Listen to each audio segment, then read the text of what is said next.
అందరికీ నమస్కారం. ముందుగా శ్రీమాత్రే నమః, శ్రీ గురుభ్యో నమః.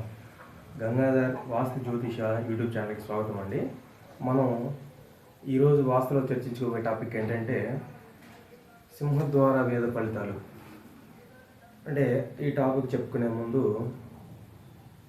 ఈ మధ్య మన వీడియోలో కొంచెం డిలే అవుతున్నాయండి.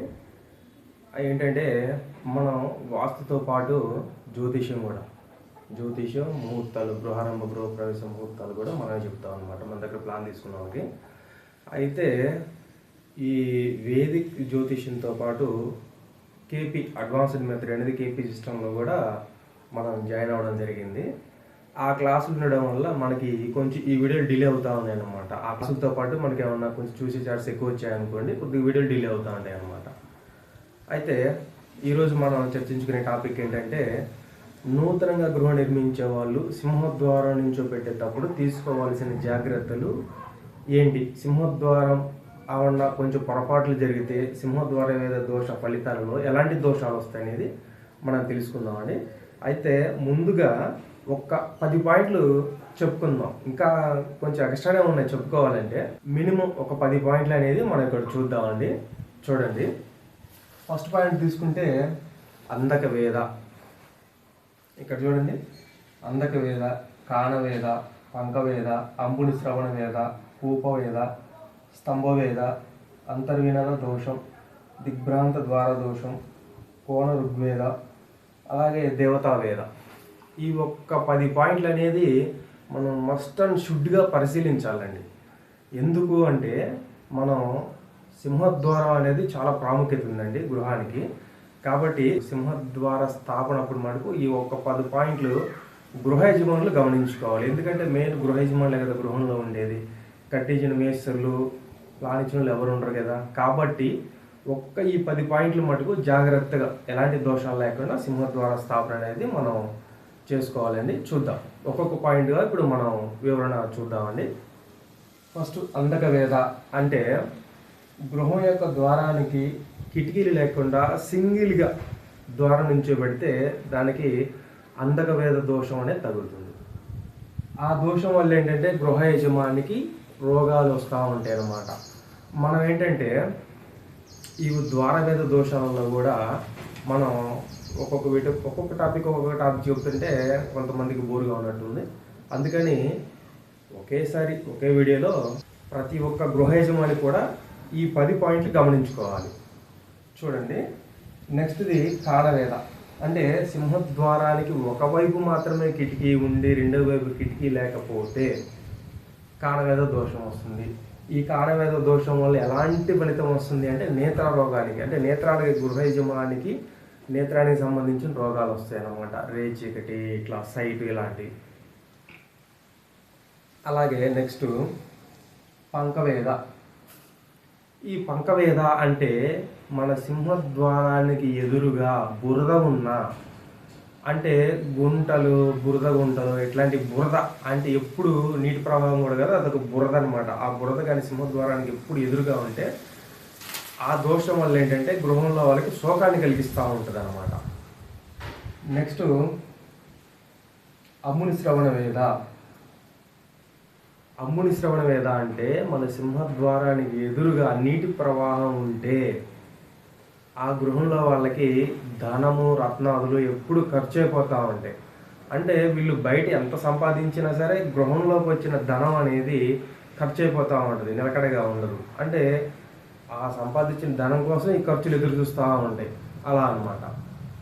నెక్స్ట్ చూసుకుంటే కూపవేద.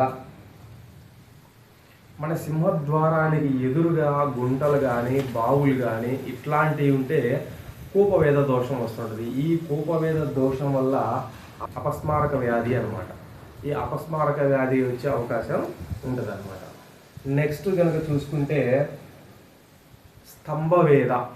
అంటే మన గృహానికి ఎదురుగా, అంటే మన సింహద్వారానికి డోర్ తీయగానే ఎదురుగా, ఇప్పుడు మన గృహంలో నించుని ఇట్లా డోర్ తీయగానే ఎదురుగా స్తంభాలు కానీ చెట్లు మొద్దులు కానీ ఇట్లాంటివి ఉండకూడదు అనమాట. అట్లాంటివి ఉండడం వల్ల ఏంటంటే స్తంభవేద దోషం వస్తుంది. ఈ స్తంభవేద దోషం కలిగిన గృహాలలో ఏంటంటే భార్య నష్టం జరుగుతుందని మనకి శాస్త్రంలో తెలియజేశారనమాట. నెక్స్ట్ అంతర్వినత దోషం. ఈ అంతర్వినత దోషం అంటే మన సింహద్వారం నించోబెట్టేటప్పుడు మేస్తులు చాలా జాగ్రత్తగా నించోబెట్టాలి. అంటే తూకానికి వేసి కరెక్ట్గా నించోబెట్టాలన్నమాట. 90 degrees లాగా ఇట్లా హైట్ స్టడీగా నించోబెట్టాలి. లోపలికి కానీ కొంచెం వంగినట్టు కనుక దూరం ఏమైనా ఉంటే గృహంలో వాళ్ళకి భేదాభిప్రాయాలు వస్తూ ఉంటాయి అనమాట. ఒకరికి మధ్య పొంతన ఉండదు, ఇంకా వాళ్ళకి భేదాభిప్రాయాలు వస్తూ ఉంటాయి. అందుకని సింహద్వారం నుంచో పెట్టేటప్పుడు చాలా చాలా జాగ్రత్త. మనం ఎంత జాగ్రత్త ఎందుకు చెప్తున్నాము అంటే సింహద్వారానికి కూడా అంత ప్రాముఖ్యత ఉంది కాబట్టి నూతన గృహంలో. నెక్స్ట్ చూసుకుంటే దిగ్భ్రాంత ద్వార దోషం. అంటే ఈ దిగ్భ్రాంత ద్వార దోషం అంటే గృహద్వారం దిశని సరిగా చూడకపోయినా, అంటే మనం క్రిందటి వీడియోలలో కూడా మనం ఒక శ్లోకం చెప్పుకుంటూ వస్తాం. దిగ్గతం మందిరం కార్యం తద్వారంత విశేషత విదిగ్గతం గృహద్వారం సర్వదోషకరం రుణ అని. అంటే విదిక్కులలో ఎప్పుడు ద్వారాలు పెట్టదు, దిక్కులలోనే పెట్టాలి. అది దిక్కులనే చూడాలి. ఎలా అంటే ఇప్పుడు కొంతమంది తూర్పు ఫేసింగ్ అనుకుంటే ఈశాన్యం పెరిగిందని చెప్పేసి ఇట్లా పెంచుకుంటూ వెళ్ళిపోతూ ఉంటారు, అడుగులు 2 అడుగులు. అప్పుడు ఆ గృహం ఇట్లా తిరుగుతూ ఉంటుంది.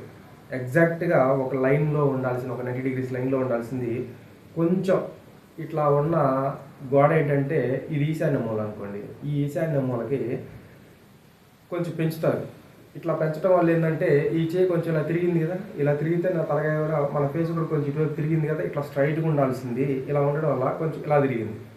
అట్లా దిక్కుల్ని కరెక్ట్గా చూడాలి అనమాట. ఇట్లా దిక్కుల్ని చూడకూడదు.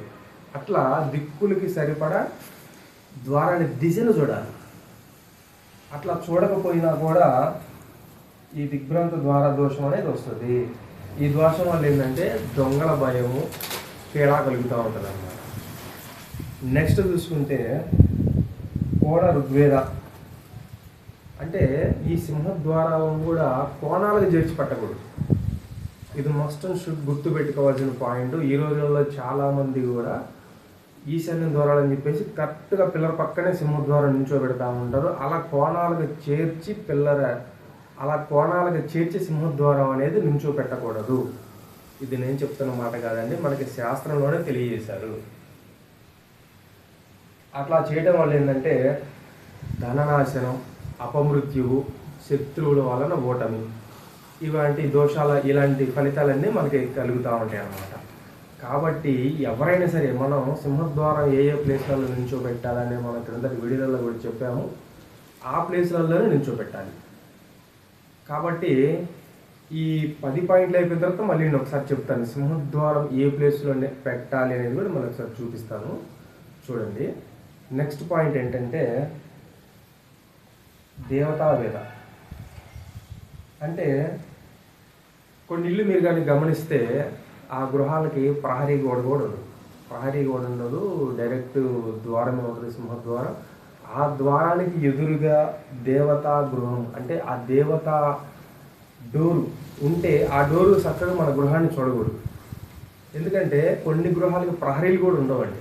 ప్రహరీలు లేకుండా దేవతా నివాసాలు ఎదురుగా గృహాలు కొంత డిస్టెన్స్ వరకు ఉండకూడదు అనేది చెప్పింది. అందుకే మనకి శాస్త్రంలో చెప్పారు, దేవతా గృహాలకి ఎంత దూరంలో మనకి ఇల్లు ఉండాలి, ఎంత డిస్టెన్స్ ఉండాలి. అంటే ఆ గుడి చూపు అనేది మన గృహం మీద డైరెక్ట్ పడకూడదు అనమాట. కొంత డిస్టెన్స్ వరకు మెయింటైన్ చేయాలి, అది కూడా చెప్పారు. అయితే అది ఇంకో వీడియోలో మనం మళ్ళీ చెప్పుకుందామండి. ఇట్లా కొంతమంది ఇల్లు ప్రహరీలు కూడా లేకుండా ఈ గృహానికి సింహద్వారం డైరెక్ట్గా దేవతా గృహం ద్వారం వచ్చేసి మన సింహద్వారాన్ని చూస్తూ ఉండకూడదు. అలా చూస్తూ ఉంటే ధననాశనం, కుటుంబ నాశనం జరుగుతుందని మనకి శాస్త్రంలో తెలియజేశారండి. కాబట్టి ఈ నూతనంగా గృహం నిర్మించుకునే యజమానులు ఎవరైనా సరే వాళ్ళు ఈ సింహద్వార స్థాపన అప్పుడు మటుకు చాలా జాగ్రత్తగా మస్ట్ అండ్ షుడ్ ఈ 10 పాయింట్లు కూడా వాళ్ళు పరిగణలో తీసుకొని గమనించుకుంటూ ఉండాలి. ఎందుకంటే గృహంలో నివసించేది మనము, మన పిల్లలు. గృహం ఎవరైతే కట్టుకుంటారో వాళ్ళ పిల్లలు నివసిస్తారు. కాబట్టి ఈ పాయింట్లు అనేది కూడా వీళ్ళు చాలా జాగ్రత్తగా అబ్జర్వ్ చేయాలి. ఇప్పుడు చూద్దాం అసలు సింహద్వారం 4 దిక్కులు ఏ దిశ అయినా సరే ఏ ప్లేస్లో నిలబెట్టాలి. కొంతమంది ఏంటంటే సార్ ద్వారం ఎదురుగా ద్వారం రావాలి కదా అని ఒక డౌట్ కూడా అడుగుతున్నారు, నేను చెప్తాను. చూడండి ఇప్పుడు ఇక్కడ కనుక మనం చూసుకుంటే, మనం గృహ నిర్మించేటప్పుడు ఏకాశి పద్ధతిని తీసుకున్నాం అనుకోండి, 99 గ్రిడ్ తీసుకుంటే ఇక్కడ దిక్కులు తీసుకుంటే తూర్పు, పడమర, దక్షిణం, ఉత్తర దిక్కులు. అయితే ఇప్పుడు మనం సింహద్వారం ఎక్కడెక్కడ స్థాపన చేయొచ్చు అనేది మనం చెప్తున్నాం. అంటే తూర్పు దిశ అనుకోండి, 3-4 ప్లేస్లలో సింహద్వార స్థాపన చేయమంటున్నాం. దక్షిణానికి వచ్చేపాటికి 4వ ప్లేస్. అలానే పడమరకు వచ్చేపాటికి 4 చేయొచ్చు, 5 చేయొచ్చు, ఈ 3 కూడా తీసుకోవచ్చు. అట్లానే ఉత్తరానికి వచ్చేపాటికి 5, 4 ఈ ప్లేసులు తీసుకొని మనం సింహద్వార స్థాపన అనేది చేయొచ్చు అనమాట. అయితే ఏ దిక్కు సింహద్వారమైనా సరే, ఇప్పుడు మనం షోడశ గృహాల గురించి చెప్పాము. ఆ షోడశ గృహాలలో విజయ గృహం కూడా ఉంది. విజయ గృహం అంటే 4 దిశలకి డోర్స్ వస్తాయి అన్నమాట. ఇప్పుడు ఫర్ ఎగ్జాంపుల్ ఏ దిక్కు అయినా సరే, ఏ దిక్కు సింహద్వారం అయినా సరే, తూర్పు అయినా, దక్షిణమైనా, పడమరైనా, ఉత్తర సింహద్వారం అయినా సరే, ఒక ప్లేస్లో సింహద్వారం పెడతారు. ఇప్పుడు దక్షిణమే అనుకోండి, దక్షిణంలో ఇక్కడ సింహద్వారం పెడతారు. మిగతా 3 డోర్లు ఇదే ప్లేస్లలో పెట్టుకోవచ్చు. తూర్పులో ఈ 4th ప్లేస్లో పెట్టుకోవచ్చు, పడమరలో కూడా ఈ ప్లేస్లలో పెట్టుకోవచ్చు. ఇవి సబ్ డోర్స్. ఇది సింహద్వారం అయినప్పుడు మిగిలినవి సబ్ డోర్స్ కింద లెక్క వస్తాయి. అయితే ఇప్పుడు ఈ సింహద్వారం ఇక్కడ పెట్టినప్పుడు ఇదే లైన్లో ఎగ్జాక్ట్గా ఆపోజిట్లోనే సింహద్వారం రావాలి కదండి అని అడుగుతారు కొంతమంది. కానీ అవసరం లేదండి, ఇవే ప్లేస్లలో రావచ్చు. మనకి 4 దిశలలో ఏ దిశలలో ఏ ప్లేస్లలో ద్వార స్థాపన చేయొచ్చు అనేది మనకి శాస్త్రంలో చెప్పారు. అయితే ఈ దక్షిణానికి 4th ప్లేస్లో సింహద్వారం పెడితే ఇదే ఆపోజిట్ ప్లేస్లో ఇక్కడ సింహద్వారం పెట్టాలని లేదు, ఇక్కడైనా పెట్టుకోవచ్చు. ఈ ప్లేస్లలో, ఈ సింహద్వారం పెట్టుకోవాల్సిన ప్లేస్లలో పెట్టుకోవచ్చు. అయితే ఇక్కడ మనకి శాస్త్రంలో కూడా ఎంత బాగా తెలియజేశారంటే, ఇప్పుడు చూడండి ఈ సింహద్వారాలు అసలు ఎట్లా ఇచ్చారో, ఏ ప్లేస్లలో వస్తున్నాయి అనేది ఒకసారి చూద్దాం. ఇక్కడ మనం చూసుకుంటే ఇది మన గృహానికి సెంటర్ లైన్, ఇటు పక్కకి ఇది సెంటర్ లైన్. ఈ సెంటర్ లైన్లో కూడా మనకి స్వస్తిక్ సింబల్ అనేది గుర్తుంది కదా అందరికి. చాలామంది మనం నూతనంగా వాహనాలు కొనుక్కున్నా కూడా స్వస్తిక్ సింబల్ వేయించుకుంటాం, ఎందుకంటే ఎలాంటి ప్రమాదాలు జరగకూడదు, మనకు అంతా మంచి జరగాలి అని చెప్పేసి. అలానే గృహంలో కూడా చూడండి, ఈ ద్వారస్థాపన 4 దిక్కులు చూసుకున్నా కూడా ఈ స్వస్తిక్ మోడల్లోనే ఉంది. చూడండి ఇక్కడ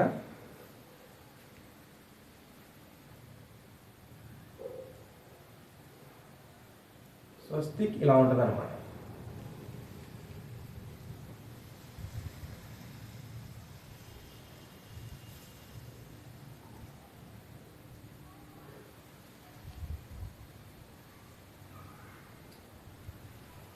అంటే ఇదిగో ఇలా, ఇది స్వస్తిక్ సింబల్.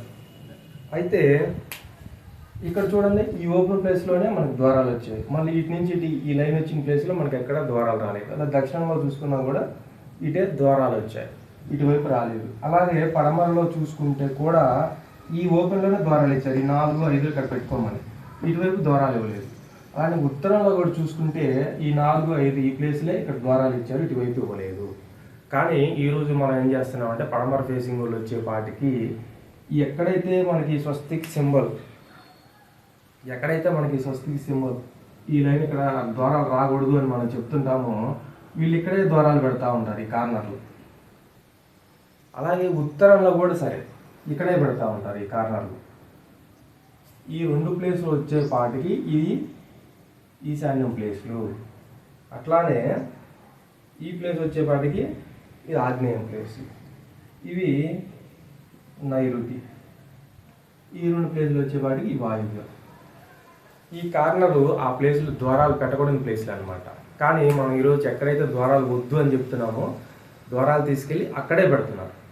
ఇది అందరూ గమనించుకోవాల్సిన విషయం అండి. కాబట్టి ఈ వీడియో కనుక మీకు నచ్చితే లైక్ చేయండి, షేర్ చేయండి, మీ ఫ్రెండ్స్ అండ్ ఫ్యామిలీ మెంబర్కి ఎవరికైనా ఉపయోగపడుతుంది. మన నెక్స్ట్ ఇంకో టాపిక్ ఇంకో వీడియోలో మళ్ళీ కలుద్దామండి. అంతవరకు సెలవు. జై శ్రీరామ్.